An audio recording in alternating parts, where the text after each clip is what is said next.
All India home guard welfare association सैकड़ों की तादाद में पहुंचे पंचकुला।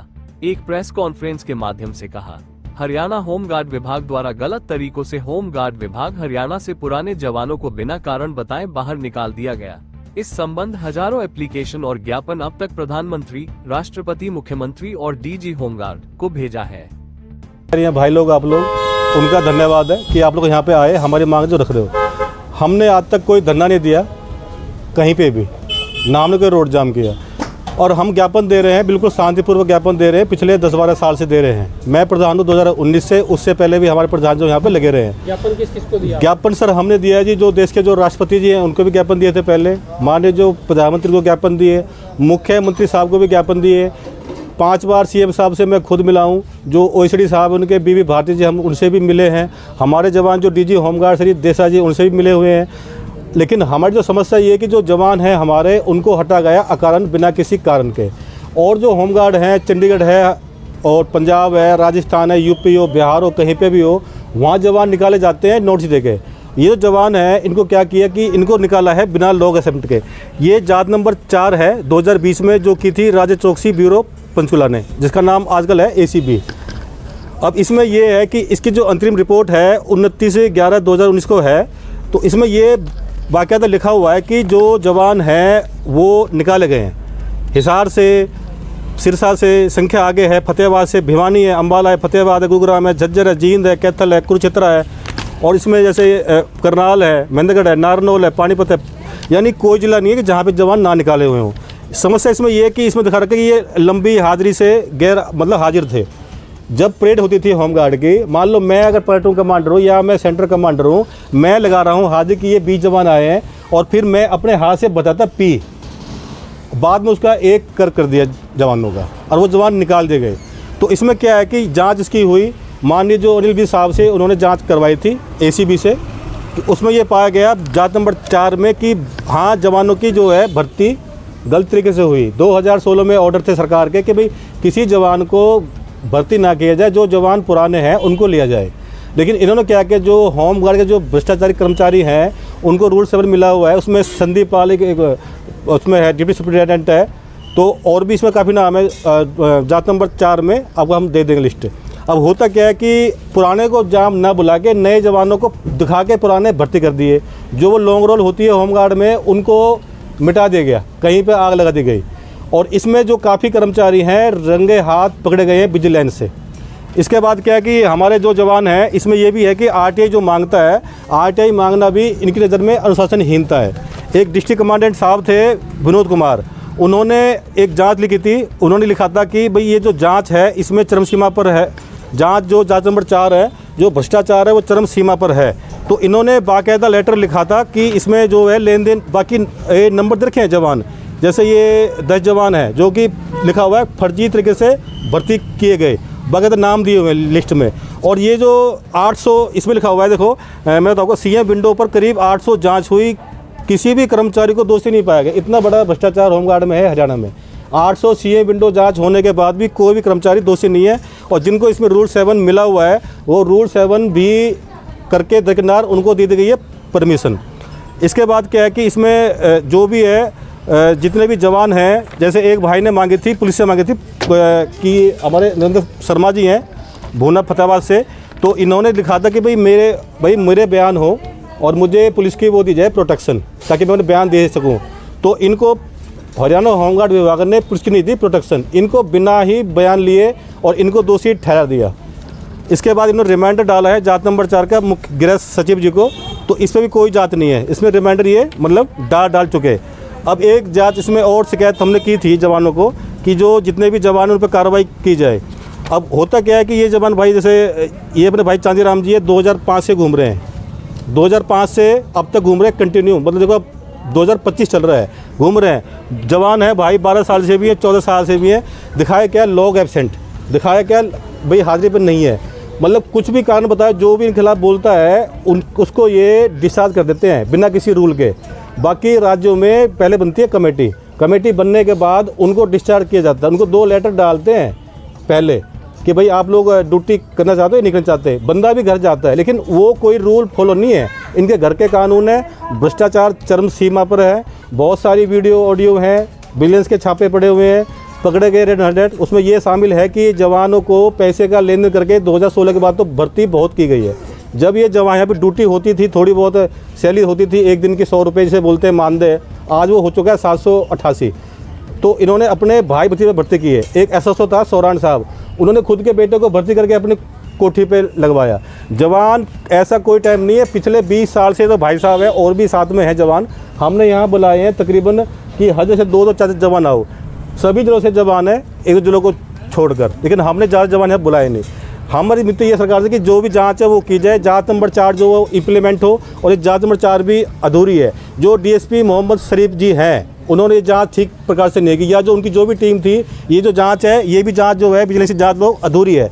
ये टोटल 700 पेज की जांच है। हमें ये जांच मिली है कोर्ट के थ्रू। जवानों के कोर्ट के ऑर्डर हुए पड़े, इन्होंने हाई कोर्ट के ऑर्डर तक को भी ये करते हैं दरकिनार। तो काफ़ी जवान जो कोर्ट ऑफ कंटेक्ट में है, और जो जवान है बेचारे घूम रहे हैं, भटक रहे हैं, इनके 20 बच्चे हैं, परिवार है। भ्रष्टाचार चरम सीमा पर है पूरे होमगार्ड में।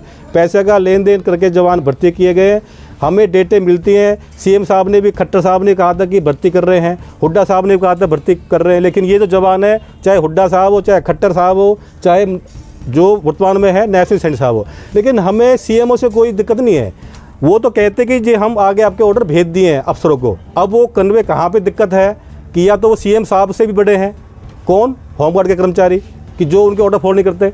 हम मिले थे बीबी भारती जी हैं जो सीएम साहब को ओएसडी है, उनसे मिल लिया 4 बार, तो मैं खुद मिला हूँ, और 5 बार मिला हूँ सीएम साहब से। लेकिन अब तक हमें डेट दी जाती है कि आपकी जो घोषणा 15 अगस्त को लगाएंगे, वो 15 अगस्त भी जा चुकी है पिछले 24 की। उससे पहले भी डेट 21 में भी आई, 22 में भी आई, 23 में भी आई, लेकिन ये जो जवान है होमगार्ड के अब तक नहीं लगे। हमारी गुजारिश ये सरकार साहब के, अगर सीएम साहब ऑर्डर देते हैं, माननीय मुख्यमंत्री नायब सैनी साहब जी अगर वो ऑर्डर देते हैं, आश्वासन देते हैं, तो उनके आश्वासन देने के बावजूद भी जवान क्यों नहीं लगे? तो यानी भ्रष्टाचार है। तो सीएम साहब को कुछ लोग समझते नहीं है। जो माननीय डीजी देसराज साहब हैं वो उनकी सुनते नहीं, या उनके जो स्टाफ है वो नहीं सुनता, तो भ्रष्टाचार है। हम ये कहते हैं कि जवान है उनको बिना शर्त वापसी किया जाए। कोई अपने ये बंदे बीच में छोड़ देते हैं। जवानों से डाटा मांगा गया कि जाति क्या है, धर्म क्या है, हाइट क्या है, पढ़ाई क्या है। जब ये जवान भर्ती हुए थे, जब कोई जाति हाइट नहीं होती थी, इनकी ड्यूटी होती थी इमरजेंसी ड्यूटी, चुनाव ड्यूटी होगी, कोई बाढ़ भूकंप की ड्यूटी होगी, तब ये भर्ती थे। अब ये बोलते कि आप लोग 10वीं पास नहीं हो, आपकी हाइट नहीं है, या आपकी 50 साल हो चुकी है। जब आप लोगों ने इनको गलत तरीके से निकाला है, तो उसमें जब आपने उनको निकालते रूल फॉलो नहीं किए, कमेटी बना के डिस्चार्ज नहीं किए, तो तुम लोग इन पर कैसे रूल थोप रहे हो? ये जवान थे, अब ये कहते कि हम भर्ती करेंगे 10,000 की, जब देंगे आपको प्राथमिकता। भाई तुम वो प्राथमिकता दोगे कहाँ पे? इनकी हाइट में दोगे, या इनकी उम्र में दोगे, या इनकी पढ़ाई में दोगे? तो इनको बना जाए बेवकूफ़। डीजी होमगार्ड से लेके सीएम ऑफिस से लेके जितने भी, कोई मंत्री ऐसा नहीं है। तकरीबन 2000 से ज़्यादा ज्ञापन जो दिए जा चुके हैं, रिकॉर्ड आप चेक कर सकते हो। चाहे मुख्यमंत्री साहब का कार्यालय हो, चाहे ओएसडी कार्यालय हो, चाहे चीफ सेक्रेटरी कार्यालय हो, या माननीय मुख्यमंत्री जी का कार्यालय हो, या सीएम साहब का, या गृह मंत्री हरियाणा, मतलब गृह मंत्री दिल्ली हो, या राष्ट्रपति महोदय जी हो, या प्रधानमंत्री जी हो, ज्ञापन हमने हर जगह दिए हुए हैं। आश्वासन के अलावा कुछ नहीं मिला। जवानों को भटक रहे हैं, और हमने आज तक कोई रोड जाम नहीं किया, कोई धरना नहीं दिया, कुछ नहीं किया। और हमारी मांग शांतिपूर्वक है, लेकिन जवानों की मांग जो पूरी की जाए, इनको वापसी जो बिना शर्त है सबको वापस लिया जाए। आवाज़ उठाने पे और अनुशासनहीनता पे भी कोई जवानों को बिल्कुल बिल्कुल, जैसे आवाज़ उठाई है उसको भी निकाला गया। ये भाई जवान है, ये नरेंद्र शर्मा जी हैं, तो इन्होंने आवाज़ उठाई थी भ्रष्टाचार पे। उठाई तो इनको क्या दिखाया कि इन्होंने मांगी थी पुलिस की प्रोटेक्शन, और प्रोटेक्शन जो है इनको मतलब नहीं दी गई। इन्होंने जांच की, इन्होंने मांगी थी प्रोटेक्शन कि भाई मैडम मुझे खतरा है। जो यहाँ पे एक तानिया सिंह है डीएसपी, जो पुलिस से आई हुई हैं, तो उन्होंने बाकायदा ये लिखा, सरकार को लिखा, जो डीजी पुलिस है उसको भी लिखा कि जी मेरे बयान होने, मुझे खतरा है जान का, मैं रहता हूँ भूना में और मैं जाता हूँ फतेहाबाद में। धमकी इनको ऑलरेडी मिली हुई है, क्योंकि इन्होंने कुछ जो भ्रष्टाचारी उनको जेल में डलवाया हुआ है। तो इनको जो है ये 4 आदमी निकाल दिए। एक का नाम नरेंद्र है, एक का नाम सुरेंद्र है, एक का नाम राजेश है, एक ईश्वर सिंह है। तो इन्होंने आवाज़ उठाई थी खिलाफ में भ्रष्टाचार के। तो जवान जाके बोलता है वहाँ पे, जो ईश्वर था, कि मैं भ्रष्टाचारियों को फांसी चढ़वा दूंगा। उसने ये नहीं कहा कि मैं चढ़ा दूंगा, उसने कहा कि भ्रष्टाचारियों को फांसी चढ़वाएंगे। किससे? सरकार से। उसकी वीडियो कर दी एडिट, और बाकी बंदे निकाल दिए। जब तुम जवान तुम दोगे नहीं, ना दोगे प्रोटेक्शन, तो होगा क्या? इन जवानों को बिना इनके बयान लिए कोई ना दे के प्रोटेक्शन इनको डिस्चार्ज कर दिया। मैं खुद विक्टिम हूँ, मैंने मांगी थी आरटीआई। भाई कितने भी होमगार्ड हैं उनका जो आप वेलफेयर फंड काटते हो, जो खरीदारी करते हो करोड़ों की, जो फंड करता है जवानों का करता है और फंड करता है पक्के बंदों का भी। आजकल जो फंड करता है 300 रुपये करता है फंड जवानों का, और वो जवान तकरीबन फिलहाल 12,000 जवान होमगार्ड में है।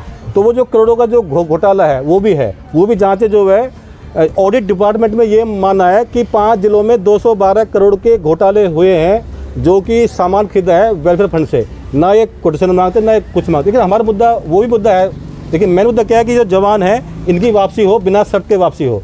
अब ये कहते हैं कि देंगे प्राथमिकता, चाहे वो मैडम तानिया हो, चाहे SP रविंदर हो, चाहे DG देशराज साहब हो, चाहे माननीय मुख्यमंत्री जी हो। मुख्यमंत्री जी के आश्वासन मिलने के बावजूद भी काम नहीं हुआ। हमें ये वादा किया गया था कि मैं शपथ लेने के बाद आपकी भी घोषणा करूंगा वापसी लेने की, लेकिन हमारे जवान आज तक बाहर बैठे, वो घोषणा गई कहाँ? सर टोटल हरियाणा से टोटल जो जवान है तकरीबन जो जवान है 1900 जवान तक जो निकाले गए 1900। लेकिन जो फिलहाल जो लड़ रहे हैं, कुछ ओवर एज हैं, कुछ गुजर गए, कुछ नहीं, कुछ थक चुके हैं हार के। तो फिलहाल तकरीबन 350-400 जवान ऐसे हैं जो फिलहाल जिला कोर्ट में है, हाई कोर्ट में है, और जो बेचारे धक्के खा रहे हैं। मतलब ये है। तो आगे आप लोगों का क्या होगा? आगे सर ये है कि अब तो हम आए हैं सिंगल फैमिली, आगे जो अपना परिवार है हम लेकर रोड पे निकलेंगे। अब तक तो हमें शांतिपूर्वक पिछले 20 साल से, जैसे भाई साहब हैं, और पिछले 5 साल से मैं प्रधान हूँ, और हमने कोई भी धरना नहीं दिया। हम ये कहते हैं कि चलो काम हो जाए, मतलब शांतिपूर्वक। अगले महीने हम फिर आएंगे और विद फैमिली आएंगे, और बाकी बिल्कुल है सर। सीएम हाउस का घेराव किया जाएगा। घेराव करना हमारा वो नहीं, क्योंकि हम भी वर्दीधारी हैं। होमगार्ड जो है लोग इसके बारे में जानते नहीं है, इसको बना दिया गया होमगार्ड। असल में ये जो है नगर सेना है, नगर सैनिक। जब सुभाष चंद्र बोस जी थे, उनकी जो सेना थी आज़ाद हिंद फौज, तो वो जिलों में जाके बनाते थे नगर सेना, नगर सैनिक। उनको ग्रामीण रूट से लेके जाते थे वो आगे, और जो ट्रेंड हो जाते थे तो उनको भेजते थे आज़ाद हिंद फौज। तो इनको जो अंग्रेज है होमगार्ड का वो टैग देंगे। 1946 का जो एक्ट है, जो काला कानून है, इन पे अब तक लागू है बॉम्बे एक्ट। असल में ये होमगार्ड नहीं है, ये आज़ाद हिंद फौज का एक हिस्सा है। अभी भी MP और कुछ राज्यों में नगर सेना और नगर सैनिक के बैच लगे हुए हैं। एक मान्यता की समस्या भी आ रही है, आप दैनिक मान्यता मानदेय का मुद्दा वो मुद्दा अलग है, लेकिन ये फिलहाल यहाँ पे जवान वो हैं जो जवान हटाए हुए, मुद्दा वो अलग है। लेकिन यहाँ जवान वो हैं जो जवान हटाए हुए हैं। समस्या ये है, मानदेय तो उनका जो भी है वो अलग समस्या है जवानों की। तो भी आप मेन मुख्य मुद्दा ये है कि जो जवान है हमारे वापसी हो, बिना शर्त हो। मुख्यमंत्री साहब जी के ऑर्डर दरकिनार हैं। CM साहब से आश्वासन मिला था कि जब मैं शपथ लूँगा तो भाई जो ये जवान है इनका भी जो मैं है अंदर लूँगा, आज तक वो नहीं लिए तो गए। आपका कहना है कि भ्रष्टाचार अधिकारी कर रहे हैं? भ्रष्टाचारी ये तो CM साहब पूछे कि भाई मेरे ऑर्डर फॉलो क्यों नहीं हुए, क्योंकि यहाँ के जो अधिकारी है CM साहब से बड़ा हो चुके हैं होमगार्ड के।